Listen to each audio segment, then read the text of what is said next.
तो नमस्ते प्रिय मित्र। क्या कहते हैं ना, डॉक्टर को भगवान का दूसरा रूप होता है। मैं भी दिल्ली में रहा हूँ, आप लोगों को पता ही है। अभी तो मैं गांव पे रहता हूँ। कोरोना काल में मैं भी बीमार इस तरह का हो गया था कि एकदम सीरियस केस पे हो गया था। तो यही डॉक्टर साहब मुझे इलाज किए थे और मैं बिल्कुल ट्रप से ठीक हो गया था।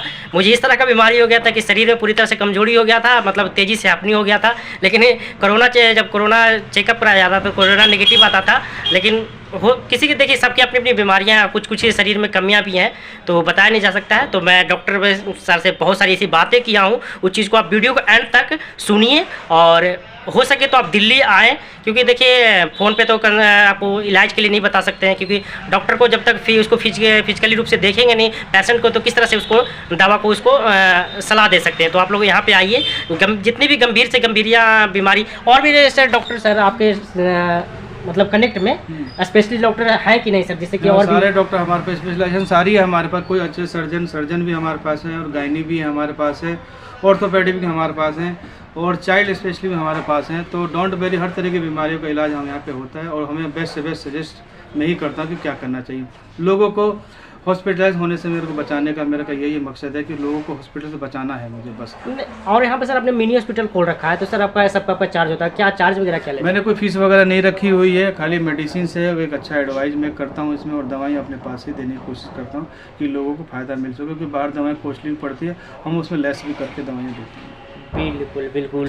तो सर का अभी नया मतलब कि अभी हॉस्पिटल खोले हैं, अब जैसे जैसे पुराना होते रहेंगे। अभी सोच लीजिए ऑफर ही चल रहा है, लगता है कि इस साल तक मतलब फीस वगैरह कुछ नहीं रखना है, फीस अभी नहीं रख रहे हैं। तो जल्दी अब जितने भी डॉक्टर हैं, मतलब देखिए डॉक्टर के कंसल्ट में अच्छे डॉक्टर भी हैं, तो आप लोग जो भी स्पेशलिस्ट जो भी बीमारियाँ हैं तो डॉक्टर से कंसल्ट कीजिए और आइए इलाज कीजिए। मैं डॉक्टर नीरज, जनरल फिजिशियन, कुछ हेल्थ टिप्स के बारे में बताना चाहूँगा। जो आजकल की जो जनरेशन है, जो लाइफ स्टाइल बिल्कुल ही, मतलब कि लोगों को लाइफ स्टाइल के बारे में पता ही नहीं है कि कैसे लाइफ स्टाइल होना चाहिए। आजकल लोग रोज़मर्रा की ज़िंदगी में भागा दौड़ी के चक्कर में अपने आप को टाइम बिल्कुल भी नहीं दे पा रहे हैं, जिससे लोगों का साइकोलॉजिकल स्ट्रेस बहुत ज़्यादा बढ़ रहा है। अपने आप का ध्यान नहीं देना, हर बात में गुस्सा होना, मन का चिड़चिड़ाहट रहना, ये सारा है लाइफ स्टाइल। लाइफ स्टाइल जिसका ठीक नहीं है, वो समझिए कि वो एक तरीके से बीमार है। अब लाइफ स्टाइल होता क्या है? लाइफ स्टाइल में सबसे पहले आता है कि उसका खान पान, उसका रहन सहन, उसका उठना बैठना, उसका सोना जागना, उसका खान पान प्रॉपर तरीके से हो भी रहा है कि नहीं हो रहा है। लोग जैसे कि वर्क करते हैं, वर्क में इतना इन्वॉल्वेशन दे देते हैं कि अपना ध्यान बिल्कुल भी नहीं रख पाते हैं, और नहीं रखने के कारण उनका जैसे कि साइकोलॉजिकल स्ट्रेस होने की वजह से, सिटिंग जॉब करने की वजह से कॉन्स्टिपेशन का होना, कॉन्स्टिपेशन इतना ज़्यादा हो जाता है कि गैस्ट्राइटिस हो जाती है, और गैस्ट्राइटिस इतनी ज़्यादा बढ़ जाती है कि उसकी वजह से लोगों को हेडेक हो गया, बैकएक हो गया, भूख की सेंसेशन कम हो जाती है, और लोग अपने आप को प्रॉपर तरीके से ठीक नहीं रख पाते हैं। काम को लेकर के अपने बारे में लोगों ने ध्यान देना ही बंद कर दिया है। तो सबसे पहले मैं बताना चाहूँगा कि लोगों का लाइफ स्टाइल क्या होना चाहिए। लाइफ स्टाइल सबसे पहले इंसान को अपना डाइट प्रॉपर रखना चाहिए। जैसे मॉर्निंग में उनको पता होना चाहिए कि मॉर्निंग में मुझे क्या ऐसा खाना चाहिए जो मुझे फ़ायदा कर सके। जैसे कि मॉर्निंग में सबसे पहले उठ करके इंसान को अपने अकॉर्डिंग टू वेट के अकॉर्डिंग पानी पीना चाहिए। जैसे बॉडी का वेट अगर किसी का 40 kg है तो कम से कम 2 लीटर पानी पूरे दिन में उसको पीना ही पीना चाहिए, ये कंपलसरी है। सुबह उठ करके पानी का सेवन करें, ज़्यादा नहीं तो थोड़ा थोड़ा करें। बहुत लोग बोलते हैं कि मुझे पानी अच्छा ही नहीं लगता है, तो लोग सोचते हैं कि पानी तो, क्योंकि पानी का तो कोई टेस्ट ही नहीं है। अगर सपोज दैट के पानी कड़वा होता तब क्या होता। लोग बोलते हैं कि पानी पीने से मुझे उल्टी जैसा मन, ठीक है उल्टी जैसा मन आपको होता है, कोई बात नहीं, आप थोड़ा थोड़ा से स्टार्ट कीजिए, थोड़ा पानी पीजिए, उसको हैबिट में डालिए।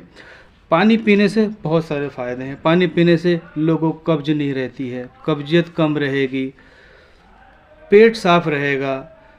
पानी की जो कमी है, जो इतना पेशेंट डिहाइड्रेटेड हो जाता है हर बात में, जैसे कि बहुत लोगों को स्वेटिंग बहुत ज़्यादा होती है। सपोज दैट कोई पानी नहीं पिएगा तो स्वेटिंग अगर ज़्यादा होगी तो पानी की कमी तो वैसे भी हो जाएगी।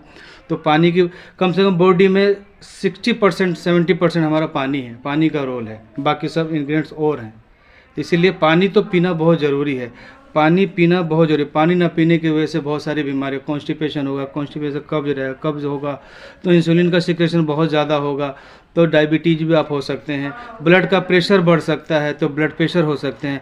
हार्मोन्स का बनना कम हो जाएगा तो हार्मोन्स कम बनेगा तो हाइपोथायराइडिज्म बीमारी होती है, थायराइड की बीमारी हो सकती है। ब्रेकफास्ट वगैरह और डिनर, ब्रेकफास्ट जो लेना हो तो अच्छी तरीके से ब्रेकफास्ट लें। ब्रेकफास्ट इसका हैवी होना चाहिए ताकि अगर वो दोपहर में खाना थोड़ा लेट भी खाता है तो मॉर्निंग का ब्रेकफास्ट हैवी लेने से उसको बहुत सारे फ़ायदे हैं। बॉडी में वीकनेस नहीं रहेगी, काम में मन भी लगेगा और दोपहर का खाना और अच्छा होना चाहिए। ब्रेकफास्ट में थोड़ा सा क्या क्या लेना चाहिए ये बता दीजिए नॉर्मली। ब्रेकफास्ट में लेना है वैसे तो ब्रेकफास्ट में हैवी हम लोग इसलिए बोलते हैं कि आदमी ब्रेकफास्ट अच्छा लेता है तो दोपहर तक काम करता है, रात तक बहुत लोग दोपहर में खाना भी नहीं खा पाते हैं।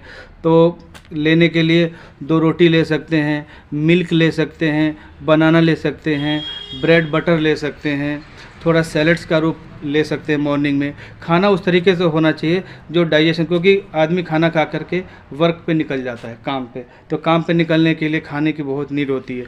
ये एक रूटीन एक डाइट होती है। टाइम क्या है, मतलब कितने बजे से कितने बजे? 8 से 10 के बीच में लोगों को मॉर्निंग में भागना होता है तो अकॉर्डिंग टू टाइम, जैसे कि बहुत लोग को 6 बजे की ड्यूटी होती है, किसी की 8 बजे की ड्यूटी गैप होती है। कितने खाने के बीच में गैप कितने का टाइम का होना चाहिए?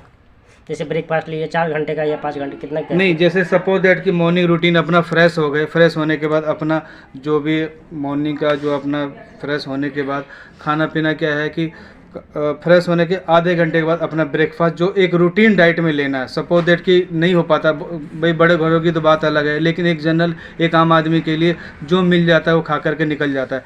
तो कम से कम 2 रोटी, थोड़ी सी सब्जी अगर बन पाती है तो वो ले लें। अगर कुछ भी नहीं है तो 2 बॉयल अंडे ले सकते हैं, 1 गिलास दूध ले सकते हैं। अंडे अगर नहीं भी हैं तो बनाना ले सकते हैं, ब्रेड के साथ मिल्क ले सकते हैं। एक हैवी डाइट प्लान करना है ताकि अंडे की बात करें तो दूध और अंडे के साथ ले सकते हैं क्या? दूध अंडा ले सकते हैं, कोई दिक्कत नहीं है उससे, पेट में नुकसान नहीं करेगा। वो अगर दूध अगर लेना भी है तो अंडा का जो अंदर की जर्दी जो होती है, एल्बुमिन बोलते हैं, उसको ना ले करके खाली प्रोटीन पार्ट लें, वाइट वाला, पीला हटा दें, पीले वाला हटा दें, क्योंकि कभी कभी उसको खाने से गैस्ट्राइटिस भी होती है। अगर पानी रूटीन डाइट में आप ले रहे हैं तो गैस्ट्राइटिस में, क्योंकि जब बॉडी को हैबिट हो जाएगी आपके रूटीन डाइट की तो कभी भी कुछ भी नहीं होगा। कोई इंसान 8 से 9 बजे ब्रेकफास्ट करता है, उसके बाद वो लंच कितने बजे करे? कम से कम जो ब्रेकफास्ट अगर 8 बजे करें तो कम से कम 6 से 7 घंटे का टाइम होना चाहिए लंच करने का। ये नहीं कि आप बार बार खा रहे हैं। बार बार खाने की वजह से भी गैस्ट्राइटिस होती है, क्योंकि बॉडी में पानी की इतनी मात्रा होती नहीं है और लोग बाहर का खाना खा लेते हैं, जैसे कि बाज़ार के रेड़िए, छोले कुलचे, भटूरे, ये मोस्टली जो है गैस्ट्राइटिस करता है, क्योंकि ये सब जंक फूड में आता है। तो जंक फूड में लोगों को अवॉइड करना चाहिए। मोस्टली कोशिश करें कि अगर बाहर कुछ लेते हैं तो छाछ ले लें, लस्सी ले लें, कोई फ्रूट ले लें, बनाना ले लें, एप्पल ले लें, चीकू ले लें, मोस्ट प्रोबेबली नारियल पानी ले लें। चलिए अब दोपहर का खाना के बारे में बता दी, इसमें हैवी खाना क्या चाहिए? जैसे वो तो वर्क पे डिपेंड करता है, जैसे लेबर का खाना अलग हो सकता है। अगर देखिए बहुत लोग क्या करते हैं कि अभी बाहर का खाना नहीं पसंद करते, तो घर का खाना 2 पराठे ले लें, चपाती ले लें, उसके साथ दही ले सकते हैं। सबसे बेस्ट दही होता है, दही के साथ पराठा ले लें, और या फिर मिल्क ले लें, मिल्क के साथ एक ब्रेड ले लें। लंच का खाना खाते हैं क्या हैवी खा सकते हैं? वो आपको भूख पे डिपेंड करता है। बिल्कुल बिल्कुल डिपेंड करता है। अगर आपकी रूटीन डाइट है तो आप खाना अपने हिसाब से ले सकते हैं। तो और जैसे नाइट का खाना की बात कर लेते हैं, नाइट में खाना बिल्कुल हल्का लेना चाहिए। नाइट में हल्का सैलड्स ले लें। रात को सोने जब जाते हैं तो 1 गिलास दूध का सेवन करें, उससे जो है कॉन्स्टिपेशन नहीं होता है और पेट भी सही रहता है। खाने में 2 चपाती, थोड़ा सा दाल, थोड़ी सी सब्जी और थोड़े से सैलड्स। रात को पपीते का सेवन ना करें क्योंकि वो लग्जेटिव होता है। रात में खाना आराम क्यों खाना चाहिए?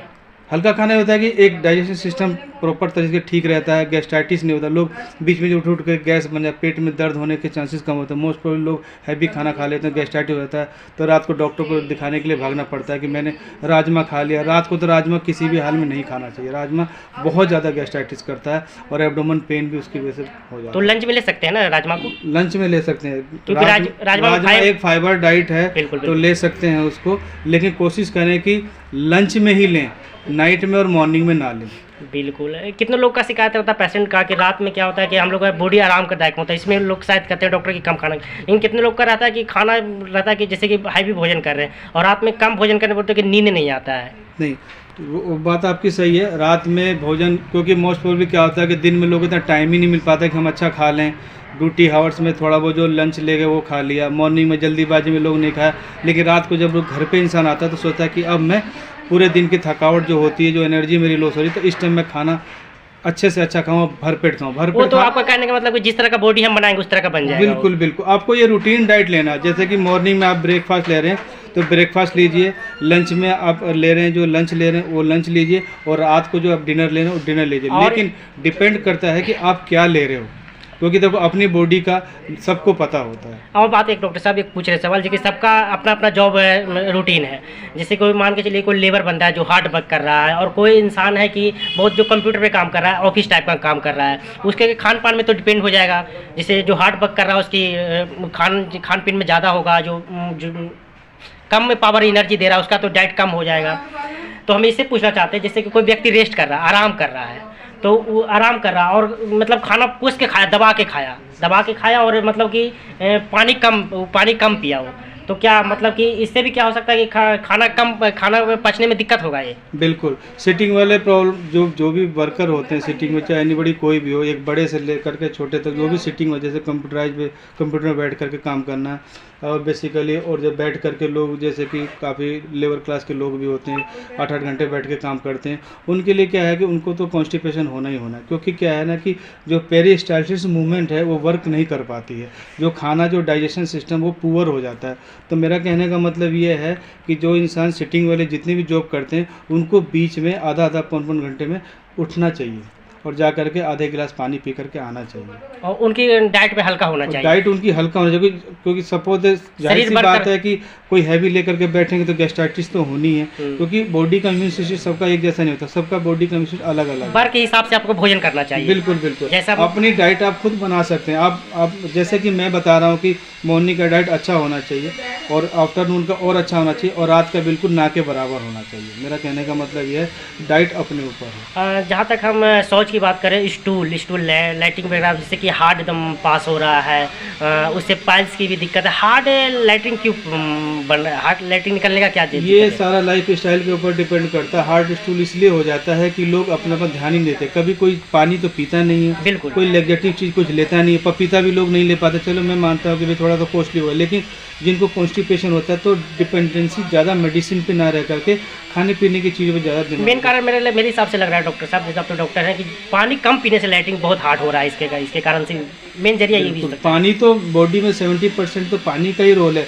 आप पानी भी नहीं पी पा रहे तो कुछ ऐसी चीज़ें, जैसे पपीता ले लें वो लेगेटिव है, खीरा ले लीजिए, मूली ले लीजिए, गाजर ले लीजिए, इन सब में बहुत सारी चीज़ें, ऐसे फाइबर भी है, पानी भी है, सब कुछ एवरीथिंग इंक्लूड है इसमें। चलिए ये सब तो बात कर लिए कि इंसान को जो 18-18 प्लस है उनको मतलब जो हैवी ड्यूटी करते हैं, थोड़ा सा जिम वगैरह करते हैं, उनको मिनिमम नहीं मैक्सिमम बोल सकते हैं, ज़्यादा पानी कितना पी सकते हैं वो अकॉर्डिंग टू वेट के अकॉर्डिंग पानी चाहे जितना। अगर मान लिया 100 किलो अगर किसी का वेट है तो 1 लीटर पे समझे कि 20 किलो पे 1 लीटर पानी पीना चाहिए। बिल्कुल, ठीक है, मतलब आप वेट के हिसाब से, वेट के अकॉर्डिंग। हाँ, अगर 20 किलो का है अगर कोई भी पर्सन तो उसको 1 लीटर पानी पीना है। और बच्चे को 50 किलो का है तो 2.5 लीटर कंपलसरी। अगर 100 किलो वेट है तो 5 लीटर पानी पीना ही पीना।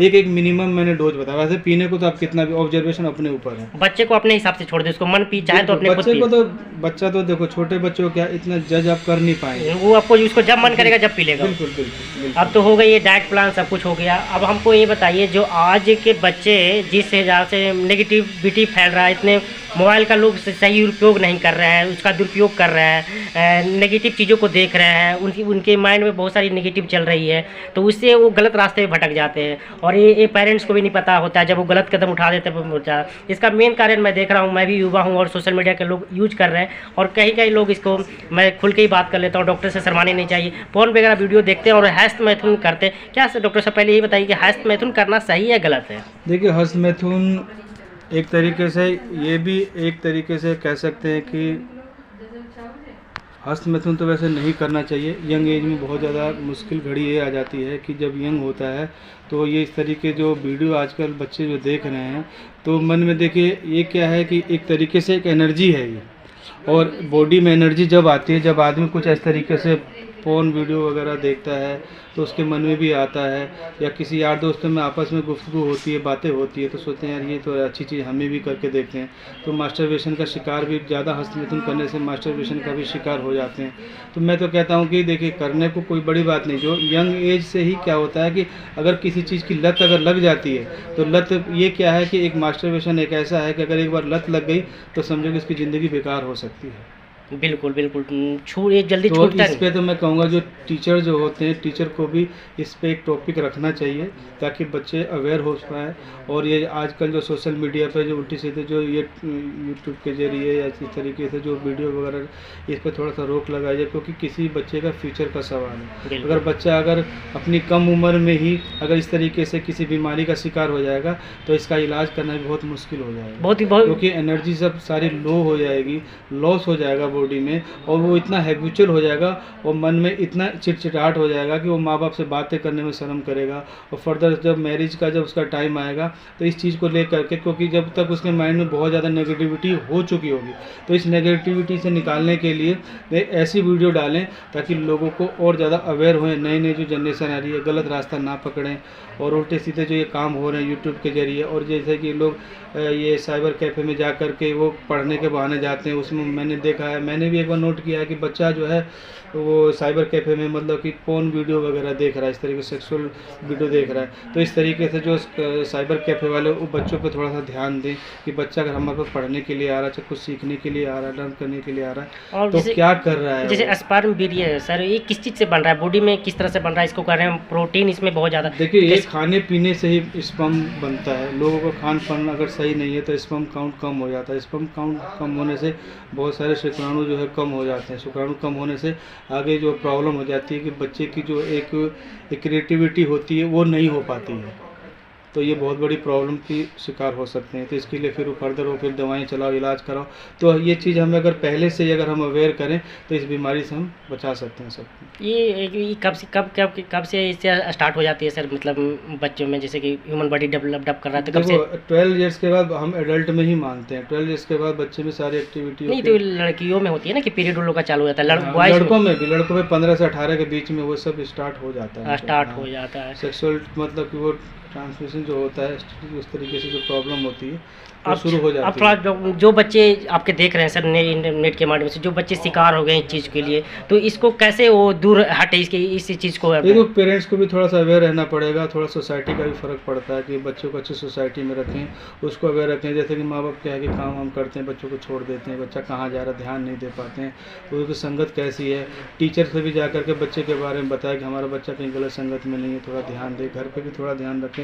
एनवायरनमेंट देखें कि बच्चा क्या एनवायरनमेंट है, क्या उसकी सोच देखें कि बच्चा कैसे बातें करता है। घर पे वो अकेला तो नहीं रह रहा, फ़ोन में भी देख रहा था, फ़ोन भी थोड़ा चेक करें कि बच्चा फ़ोन में देख के आ रहा है। जैसे कि नेगेटिव चीज़ों पे देख रहा है तो उसको पॉजिटिव किताबें पढ़ाएं, कुछ थोड़ा सा भागवत कथा या कुछ ऐसी, उसको काउंसलिंग करें कि नहीं ऐसा नहीं करना चाहिए। ये सब करने से बहुत सारी चीज़ें हो जाती हैं, तो इन चीज़ों का ध्यान रखना। एक चीज़ और सवाल याद नहीं करूँगा, ब्लड जो सर बोलते हैं कि ह्यूमन बॉडी को 3 महीने पर डोनेट करना चाहिए, इस पर क्या कहना चाहेंगे? तो ब्लड डोनेट करना चाहिए। ब्लड डोनेट करने से भी काफ़ी फ़ायदे हैं। एक तो बॉडी की जो है अपनी एक्टिविटी जो है उसमें काफ़ी सुधार होता है। लोग बोलते हैं कि ब्लड दे दिया तो ब्लड देने के बाद बहुत ज़्यादा कमजोरी, थोड़ी बहुत कमजोरी आती है, लेकिन वो रिकवरी हो जाती है। उसमें थोड़ा सा खान पान फिर वो करना पड़ता है, ठीक हो जाता है। बिल्कुल, ब्लड डोनेट करना चाहिए एज पर द नीड, अगर नीड है तो। बिल्कुल। चलिए, और कुछ लास्ट में कुछ युवा को सजेशन देना चाहिए आज के जनरेशन के हिसाब से? मैं तो जनरेशन के लिए यही कहूँगा कि भाई अपना मेन बात है कि लाइफ स्टाइल अपना ठीक रखें, खान पान पे ध्यान दें, इधर उधर की बातों में दिमाग न लगाएं। अगर स्टडी है तो स्टडी पे ज़्यादा ध्यान दें, और एक अपना पॉजिटिविटी रखें कि मुझे इस लेवल पे यहाँ तक जाना है। पेरेंट्स के लिए पेरेंट्स को एक तरीके से रेस्पेक्ट करें, बड़ों की रेस्पेक्ट करें। आजकल वो संस्कार धीरे धीरे ख़त्म हो जा रहा है क्योंकि लोग इतना रेस्पेक्ट नहीं कर पा रहे हैं। बिल्कुल। तो मैं चाहूँगा कि युवा के लिए यही है मेरे लिए कि भाई अच्छे से अच्छा अपना एनवायरनमेंट रखें, ज़्यादा इधर नेगेटिविटी को थोड़ा सा फैलाने से बचाएं, पॉजिटिविटी अच्छा करें, धार्मिक चीज़ों में थोड़ा सा दिमाग लगाएं। आजकल यूट्यूब के जरिए अच्छे अच्छे पोस्ट वीडियो होती हैं, उन चीज़ को देखें और अपने आप को एक एनकरेजिंग पावर लेकर के आएँ और सोचें कि हमें भी कुछ बनना है, ऐसा करके दिखाएं जैसे माँ बाप का नाम भी ऊँचा हो और अपने आप में प्राउड फील करें। ये थोड़ा सा और बताओ। वो तो फर्स्ट एड बॉक्स आता है, इमरजेंसी में उसमें रख सकते हैं। सेवलॉन हो गया, बीटाडीन हो गया, सीजर हो गया, बैंडेज हो गया, और ये वाटरप्रूफ बैंडेज हो गया। 2-4 मेडिसिन भी रख सकते हैं, जैसे कि पेन किलर में एक डोलो जो है एक बेस्ट ड्रग है। डोलो एक सेफ ड्रग है, कभी भी ले सकते हैं। पैरासीटामोल। एनाल्जेसिक है, पैरासीटामोल ले सकते हैं। एक नॉर्मल मेप्टाइल स्पास में होता है, एब्डोमेन पेन के लिए रख सकते हैं।